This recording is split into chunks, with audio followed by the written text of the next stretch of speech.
World Crisis Radio. Webster Griffin here in Washington, D.C. Let's just wrap up the politics of this immigration question. As I say, yesterday evening, only the most discredited extremist clowns in the Republican clown car were willing to come out. The Louis Gohmert, the Steve King, the Michelle Bachmann. None of them they're eager to get on the TV anytime they can. When it came to the presidential candidates, though, they did not want to be on TV. Ted Cruz, I don't think, was interviewed. Little Rand Paul was not interviewed. They put out statements, right? Rand Paul put out a nasty statement. But still, you can see there's a great reticence. The one who was willing to come out is Jefferson Beauregard Sessions. Jefferson Beauregard, right? 2 names, 2 insults, 2 pieces of treason. But anyway, that's his name. How about if his name were Adolf Hermann Martin Sessions? Be similar, wouldn't it? So Michelle Bachmann, King, Gohmert, you get the idea.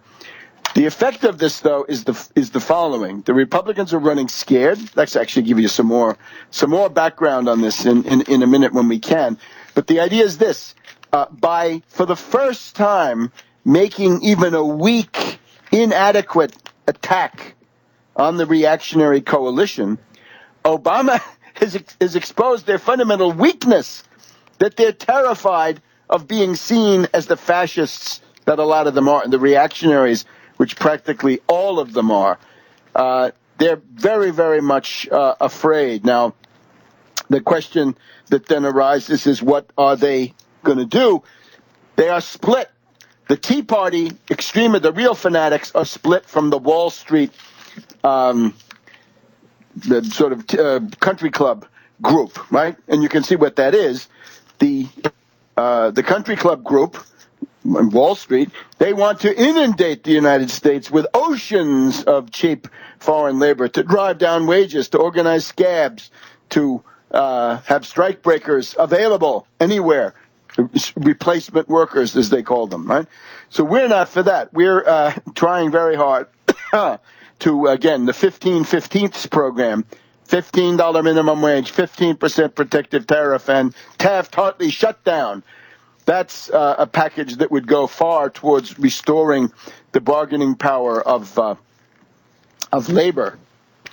But the Republicans are split, and they're also split from their Wall Street contributors, right? The Chamber of Commerce wants this, and the individual Tea Party Republican doesn't. If you lead the Republicans through a series of confrontations like this, you're essentially leading them into prepared fields of political fire. They're going to be in very, very bad shape, right? The gutter snipes of the Tea Party split away from the Wall Street country club types. The Chamber and the American Enterprise Institute on the one side, Heritage and DeMint on the other. You get the idea. Limbaugh is saying that Silicon Valley is not happy. Well, then the less happy they are, the more happy we are. The H-1B visa is not a good thing. The guidance from the Republican consultants for this tremendous moment of crisis was, don't be hysterical, guys. Please don't be hysterical. We need you to cool it, right? Don't give don't give the president a victory with your terrible quotes. Here we go with Costa. This is from today's Washington Post. Bachmann came out saying that if you protect immigrants, you're going to get illiterate voters. And Lindsey Graham, the warmonger, said that's unfortunate, unfair, unnecessary, unwise. Charlie Dent, he's a so-called moderate reactionary from the Philadelphia suburbs. He says, don't play into the president's hands. The president wants to see an angry and intemperate response, thinking that Republicans will do something that leads to a shutdown. Don't take the bait and don't have a hysterical reaction. We can be strong, rational, and measured. Can you? House Appropriations Committee Chairman Harold Rogers of Kentucky says he has found the solution is a series of government shutdowns. Cruz says that he wants to stop voting in favor of any of Obama's nominees. Sessions gets into the act. King is the one who says impeachment. Bring it on! Bring it on! Diaz-Balart of the Republicans is saying you have to do something about this, right? But it only takes a couple of comments for an unflattering narrative to build about the Republican response, warns McCain. Rubio says we need to deal with immigration, a weak sister compared to some of the others. So the party of don't be hysterical, right? Don't be hysterical. Even Limbaugh's engineer, right? This guy Snerdley is telling him, "You're not energized at all. You're not looking for a fight." The Limbaugh line is, everybody knows it's unconstitutional. I'm sorry, unconstitutional is a buzzword for something that fascists don't like. That's what it's getting to be, and that's a terrible situation. So all the windbags fled, even because it's Friday, right? They're all gone. So there it is. Although I'm told today Bachmann and King are going to the border to put on a traveling medicine show. GOP racist rage is impotent.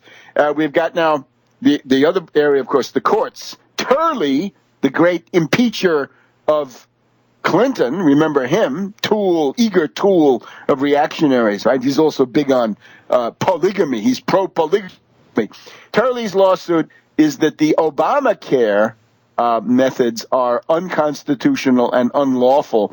And Turley has come into service after two fairly well-known D.C. law firms refused to take the case. And you'll remember this: the weak promise of somebody like Boehner is, "Oh, we're going to sue him in the courts." Well, you told us that 6 months ago, and you never did it because no lawyer could go into court with a straight face on this idiocy. Bachmann says she's going to have a demonstration in the first week of December. Let's see how that goes. We'll soon find out. There's also an immigration lawsuit. He's promising that, as we said. And, of course, the thing we're really concerned about is the Supremes, right? That the Rats Cabal, Robert Alito, Thomas Scalia, +1, plus Kennedy, will say that when it says state, the state, it means the individual federal state. I say no, it means the government. Compelling state interest is that the state be seen as the state, not the states. It's a different, it's a similar way of talking. So these are now let's look at the world economy, because this is actually getting quite extreme, I would say. Japan has been in the center of this in the past week. And you could see that this is now getting, that Japan has now contracted for the second quarter in a row. A lot of this came out at the G20, right? We have to remember there was a G20. They do talk about economics. Japan is now in its fourth recession in 6 years, despite the Abe economics. And in G20, Brisbane, Australia, we have Cameron of Britain warning that the world economy could be headed towards disaster, right? We have to see why he says this. But 6 years on from the financial crash that brought the world to its knees, red warning lights are once again flashing on the dashboard of the global economy, writes Cameron in The Guardian this past Monday. We'll come back to economics and finance in just a minute on World Crisis Radio. Welcome back to World Crisis Radio, our final segment here in our pre-Thanksgiving program. Happy Thanksgiving to all. The world economy. So the word now is that Japan is in another recession. Europe is in recession, and there are always reports of a slowdown in China. I think by now some of these are at least partially true, although China, I think, not as badly off as some other places. In Europe, the unemployment rate in the European Union now 11.5%. Europe experiencing conditions that some economists say echo the Great Depression.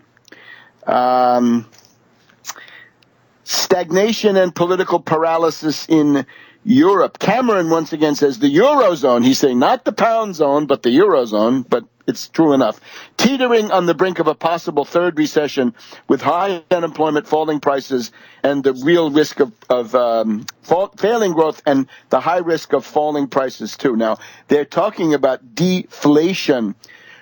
Mark Carney says, this is the head of the Bank of England now, a specter is haunting Europe, the specter of economic stagnation, deflation, stagflation. Lagarde, the risk of a new mediocre in Europe. Draghi, we'll get to Draghi in a minute. Draghi warning again that monetary policy alone cannot do it. We'll see about that. In Japan, they have now shrunk by 1.6% in the second quarter. And here's a good quote that I think sums it all up. It comes from Peter Tasker, a student of the Japanese economy, and he's pro-Abe. The numbers are absolutely awful, beyond description awful. It's clear that the tax hikers and the fiscal hawks have tanked the economy. All of this from the Tuesday, November 18th, Washington Post. And similar things in the responding to the G20 in the Wall Street Journal, also on Tuesday, November 18th.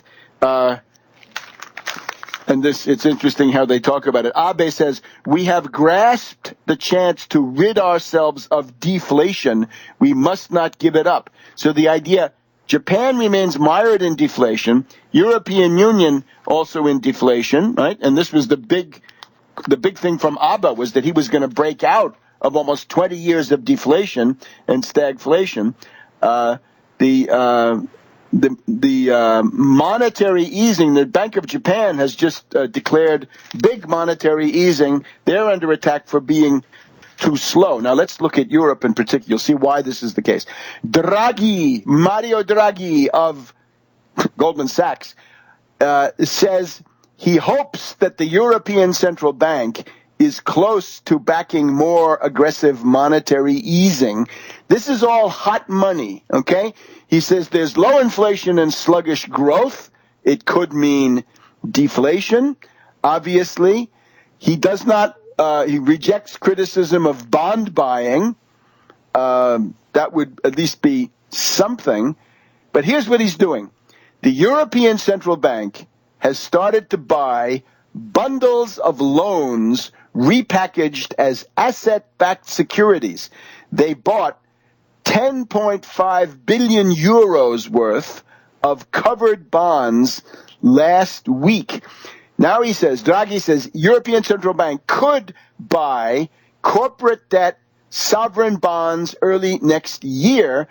Inflation in Europe is only 0.4% per year. He wants to get it back to 2% a year without delay. And this is the problem now. You're seeing it.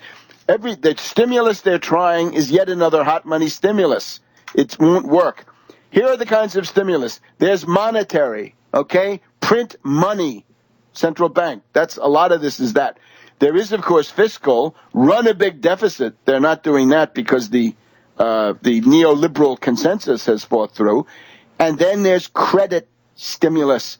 We want credit stimulus. European Central Bank, Bank of Japan, United States Federal Reserve, each of you, open a credit stimulus window for infrastructure, for space, for high energy physics, for biomedical research, finance, lucrative, money-making projects, infrastructure, of course, money-making for the whole economy, and do that. The United States, $5 trillion. I guess Europe, probably 5 or 6 trillion euros. Japan, similar amount. Rebuild your entire infrastructure for the 21st century. Japanese bullet trains are now 30, 40, 50 years old. Same thing for French DGV. Build the next generation. Put it all into the real economy. Don't waste your money on asset-backed securities. The entire lesson of the Federal Reserve program in the stimulus, right? First the stimulus, and then QE 1, 2, 3. $3 to $4 trillion of bankrupt, rotten derivatives now on the Federal Reserve balance sheet. It doesn't work. It's pushing on a string. Monetary has been tried and failed. Fiscal tried and failed. Now, try credit stimulus. My program. The infrastructure window, the Main Street window, the real economy window with boxcar numbers. It is the theoretical basis coming, of course, from the Voitinsky-Lautenbach consensus in 1932 that if Germany was going to break out of a Great Depression, which was deflationary in those days, you only can do that if you start buying the bonds, right? The European Central Bank could start buying the bonds of North Rhine-Westphalia and Hessen and the RATP, this thing that runs the Paris Metro, and similarly the Regione Lazio, you know the idea, Regione Lombardia. Those guys issue 0% 100-year bonds, and pow, the shovel-ready projects are trotted out, and an economic recovery occurs. So we're going to be following that, right? Draghi is repeating terrible mistakes. Now, what else do we have? We have to remember that the treachery of Ron Paul, little Rand Paul this time, betrayed once again on the National Security Agency oversight that was built into the reauthorization of parts of the Patriot Act. Little Rand voted to prevent debate. So betrayed you once again, didn't he? Drones yes, drones no. NSA, he's against it, but he doesn't do anything. Even Cruz is willing to have a debate on that. There is the Gruber issue. I suspect next week we're going to have an early taping because of the Thanksgiving holiday. We're going to discuss the Gruber issue. Is the American public stupid? I would say there is false consciousness. There is alienation, reification, fetishism, and so forth. We'd like to go through that. And then let's conclude some interesting notes, right? The first declared Democratic candidate. This is James Webb, former Undersecretary of the Navy, former senator from Virginia. I actually know him. I went to his house. He used to have an apartment above the Marine Corps monument there, the Iwo Jima Memorial. Anyway, he's now the first one out of the gate with an exploratory committee. And here's what I think. He is a stalking horse for Hillary. I can't tell whether he's a left-wing or a right-wing stalking horse for Hillary. I see that Begala of the Clinton faction, Begala says he's an authentic war hero. And the idea is, on the one side, he says there's too much income inequality, and on the other side, he says there's too much government interference. So he's talking out of both sides of his mouth. Anti-Wall Street, anti-government. I suspect that they're going to retool him for whatever direction the challenge might come. I think it's supposed to create an illusion that he's to the left of Hillary, and he would then be a wingman in the same way that Ron Paul was working for Romney as a right wingman. I think this is it. But now we've heard the slogan, Webb for president. Webb for president? Well, which Webb does that mean? Webb for president? We'll report more about that in the coming weeks.